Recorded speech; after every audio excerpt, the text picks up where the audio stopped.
it's Kotonen's opportunity. To the final corner we go. Point the car in a straight line, press the pedal as hard to the floor as you possibly can, and it is indeed good enough for quickies. So Kotonen gets the job done and takes provisional pole position with his final effort of qualifying. Beautiful stuff. Amazing job from the Flying Finn up at the top. I was not expecting that, and I don't think Mikael Topinka was either. 4:04, the lead can no longer be found. Mikael Topinka has to settle for second. We have the action, the final race of Magic Mondays Season 4. It's round 5 at COTA.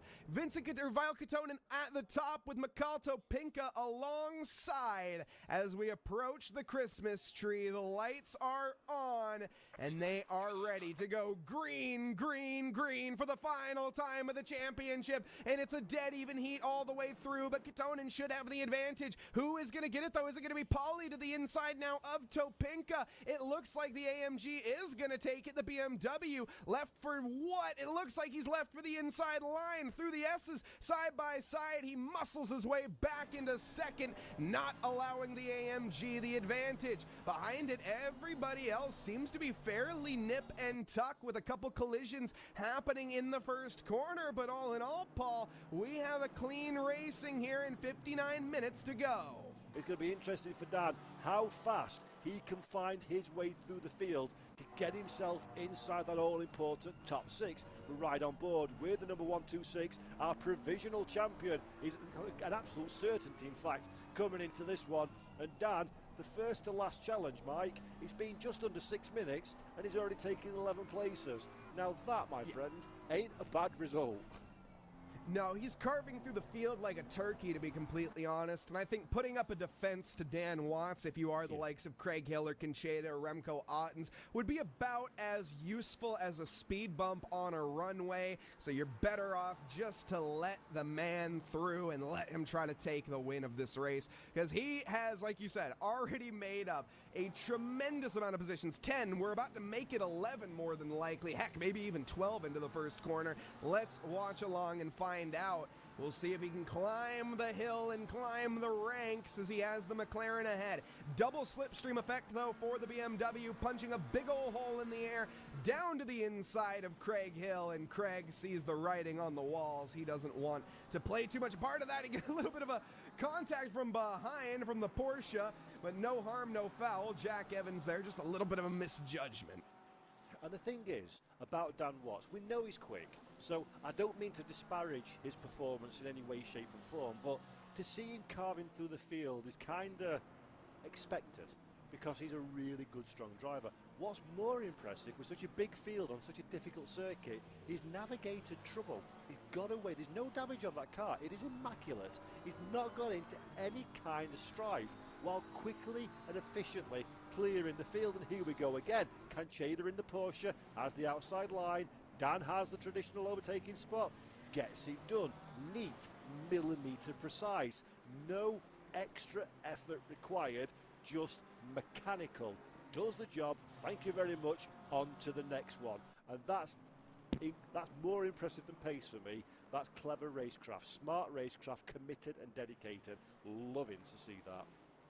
He's also just doing a great job of telegraphing exactly what he's going to be doing as well to the drivers around him. He's saying, I'm coming down to your inside, and you are going to let me by, or we are going to fight. And I'm going to win that fight every single time, so you might as well just let me by. That's sort of the body language that Dan Watts gives off just every time you see him get behind someone. Remco Ottens is currently who he's behind now. And imagine, again, that is not going to be for long.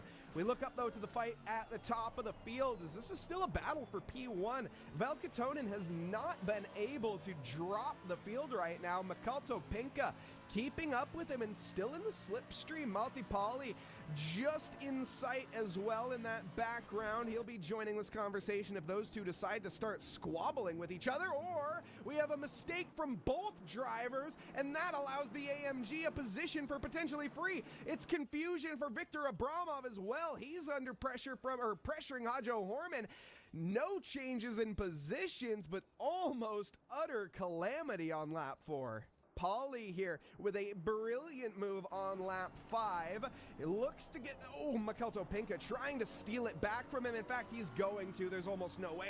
But he carries the speed on the outside. And off the track defense for the AMG of Pauly, and Topinka can't quite get it done. While all of this is happening, Valkatonen is running away into the Texas sunset and trying to gain some time. It's the outside line for the 404, and that position will not be found. Or will it?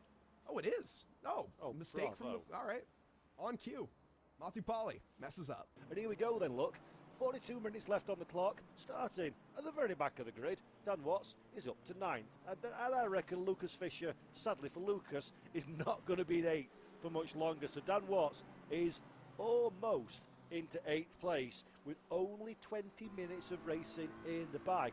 Beautiful stuff. We're right on board with the RTO Racing Team car. I reckon he's going to look to the inside, and I reckon he's going to get this one done. Even though he's a long way back, he thinks better of it, should I say. I thought he was going to go for the dive bomb, but he knows that he doesn't need to really press the issue too hard. Such is the pace advantage. He can wait a few more corners and do a little bit more of a safer overtake further down the road. But Dan Watts, we knew he was good, and it's almost disgusting how good he is, isn't it, Mike? Because that's a real comeback.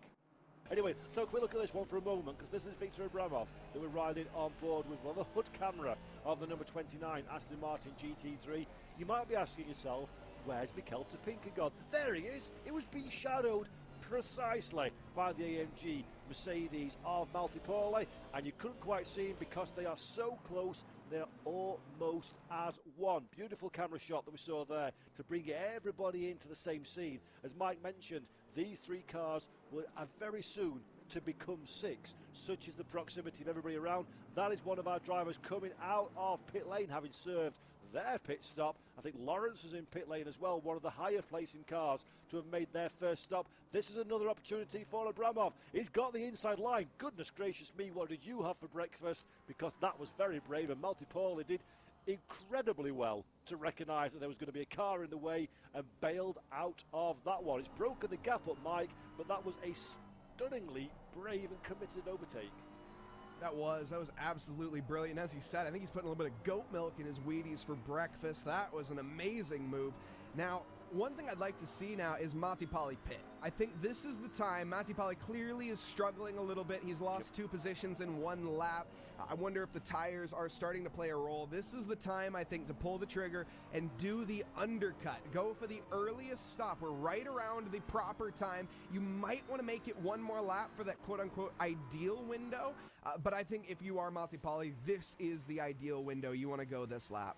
There, Dan Watts. Look at Dan Watts. Look at Dan Watts. I am wagging my finger at the TV screen, even though nobody can see it, because Dan Watts is in 8th, but he's all over the back of McVeigh for 7th position. McVeigh, for his own measure, is with 6th, 5th, 4th, 3rd, and 2nd. Dan Watts, I said he wasn't going to win this one.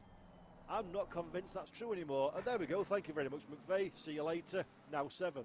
Dan can win this. Dan can win this motor race for sure, as everybody jumps down pit lane.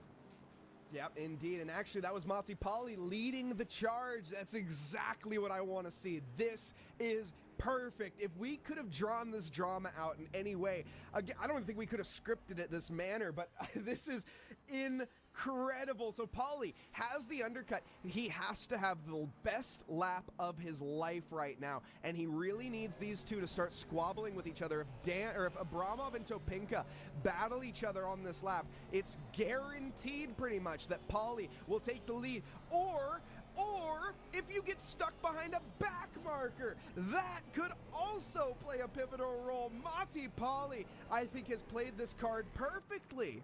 Oh, that I don't want to be too critical because it is a community race, but for that back marker, that is poo-poo. Get out of the way. That was not very good driving at all, and that's really going to impact, as you say, the Abramov-Topinka fight. And Monty Pauly will be laughing, clapping, and dancing when he realises how this has just fallen perfectly into the lap of the AMG Mercedes driver there. Dan Watts, it's artificial, this 3rd position, but what's not artificial is the proximity to the Aston Martin and the BMW ahead. Abramov, it's all kind of going away from him a little bit as he goes for a very late dive to the inside. That one was about as useful as an underwater sandwich, and he's back in second position again. Topinka in the lead for now, but while they squabble and keep getting caught in traffic, it is absolutely advantage to Katonen, McVeigh behind. I think it's all advantage right now to the man who's actually right behind him. I cannot believe how rapid Dan Watts is. This is truly, truly something else that we're witnessing tonight.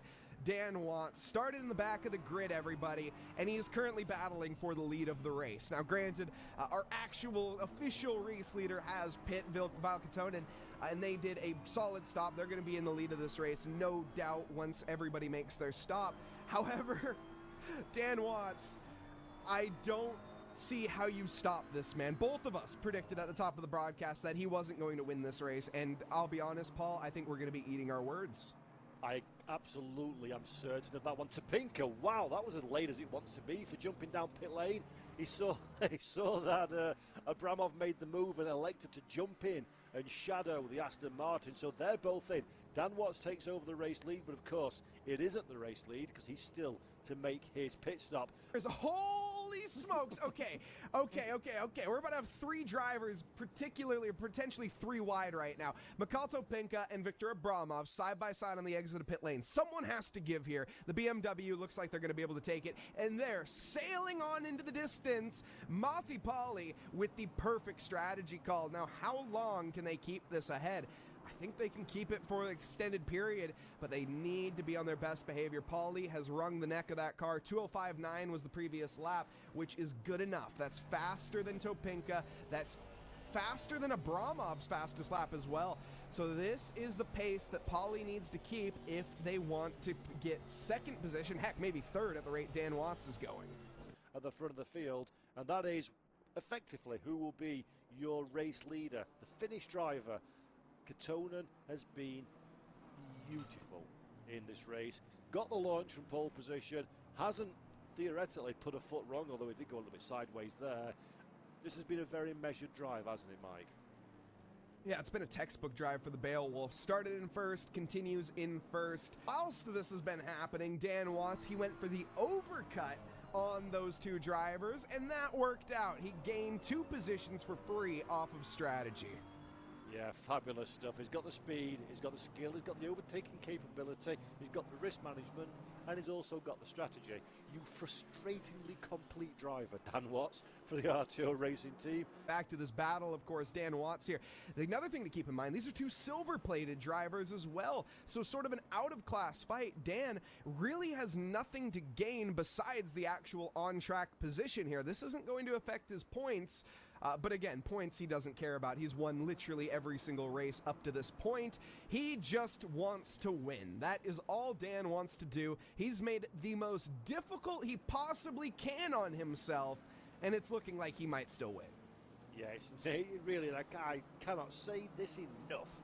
It has been a star performance again for Dan Watts. And now we go, look, to the inside, showing his nose, just letting Horman know, hey, I'm here, and I'm going to take this position away. And honestly, there's really nothing you're going to be able to do about it. There we go. There's even a back marker coming out of the pit lane, but they're out of the way. Dan Watts up into 4th position. And you're like, all right, cool.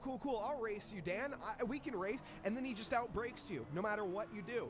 And he's on the inside, and he's still braking later than you. And you just think to yourself, how? And the answer is, I don't know. Dan Watts here, going to be making a move onto the 79. This should be not done, but again, Dan Watts here, you never can fault him. A little bit of contact, some argy-barginess, and into the final corner. This is going to be the move done and dusted. Late onto the brakes, he set it up from about 3 corners ago and just gets it done. Now, up onto the podiums, Dan Watts has gained 22 positions. But one thing I've now just kind of caught, the elephant in the room, is me and James Axby are clearly on the same wavelength right now, because Dan Watts has caught the back of Matti Pauli. Matti Pauli has caught the back of Vile Katonen. The battle for the lead is on. 6 minutes and 10 seconds left of the Autumn Cup of Magic Mondays as a whole for Season 4. 6 minutes to decide the throne and who is going to take. Well, Dan Watts has already claimed the throne, but it's the throne for COTA.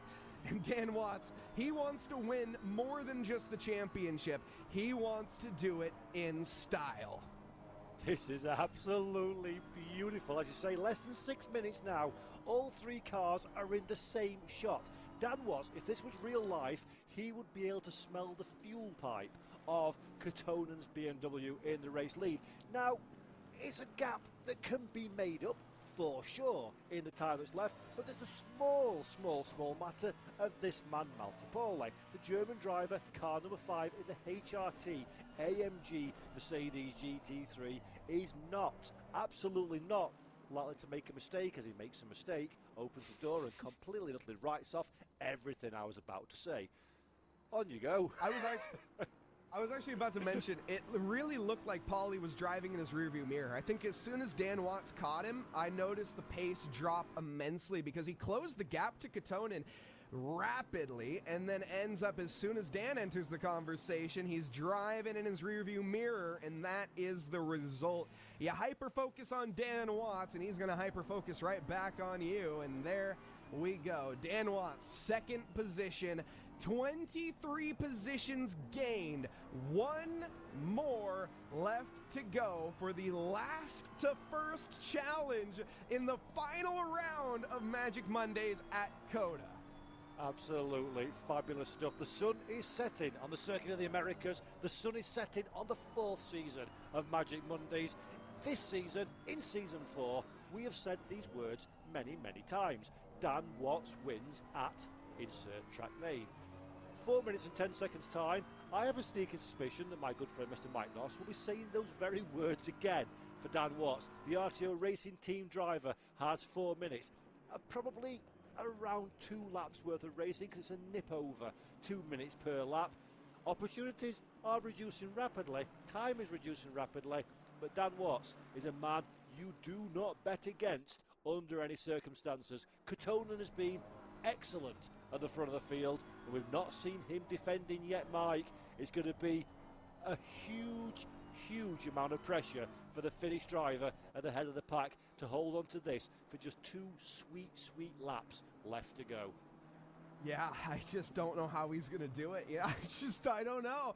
We'll see. Dan Watts, I mean, again, you look at the gap, it's 2 seconds right now. Dan, it's one thing to catch, it's another thing to overtake, and even at COTA, it's a tough track to overtake on.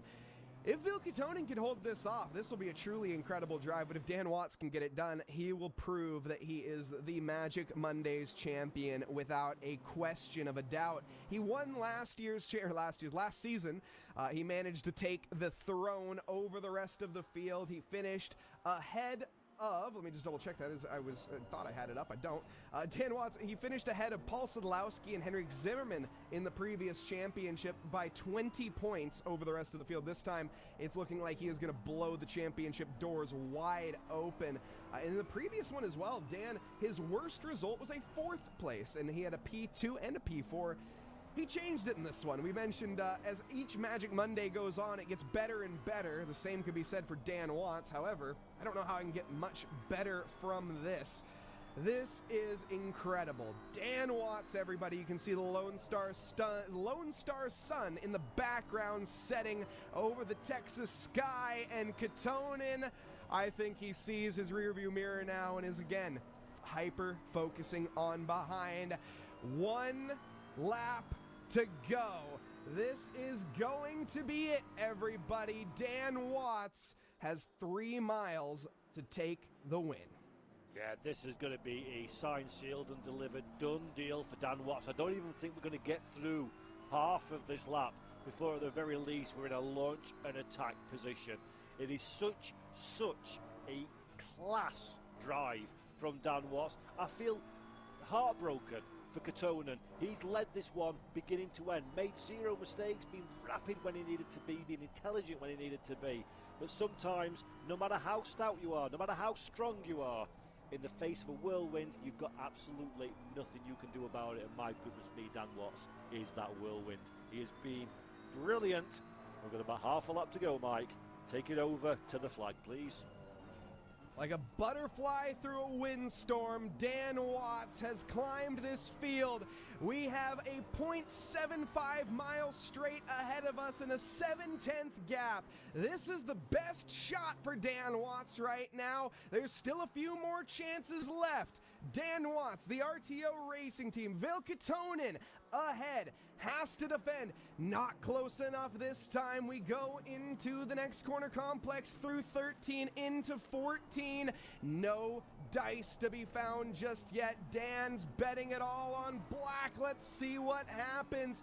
Through into the horseshoe corner is next. Taking the alternate line, you can see Dan switching it back up to gain the momentum here, but there's not much of a straight to gain the advantage. It's going to be down to the penultimate corner for setup and the final corner for the move through the triple apex, down the hill towards turn 19. This is where Dan needs to posture himself. It's a little bit wide for the BMW ahead. Katonen manages to hold on. Dan Watts from last to first. It's not going to happen. The lone star tonight is Vilka Tonen, who defends for the race win.